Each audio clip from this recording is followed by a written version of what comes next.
ছেলেদের বন্ধুত্বগুলোতে আমি বরাবরই মুগ্ধ হই। ওদের বন্ধুত্বে না কোনো ভনিতা থাকে না, স্বার্থ থাকে না।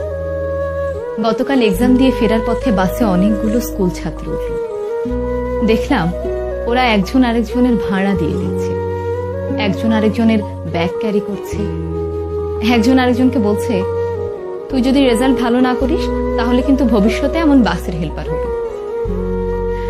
আরেকজন বলছে, আর তুই পানের দোকানদার হবি। ওদের এই খুনসুটিগুলো দেখতে আমার বেশ ভালো লাগছিল। আমি জানি না সামনের কিছু বছর পর ওরা কে কোথায় থাকবে, কার জীবনের মোড় কোন দিকে ঘুরে যাবে। তখন হয়তো এদের মধ্যে কারো কারো বন্ধুত্ব ভেঙে যাবে, আবার কারো বন্ধুত্ব অটুট থাকবে আজীবন। তবে ওদের এখনকার যে বন্ডিংটা, এটা দেখে আমার খুব ভালো লাগলো। ওরাও হয়তো একটা সময় পর এই সময়টাকে অনেক মিস করবে। তবে যে যাই বলুক না কেন, ছেলেদের বন্ধুত্বগুলো অদ্ভুত রকমের সুন্দর হয়।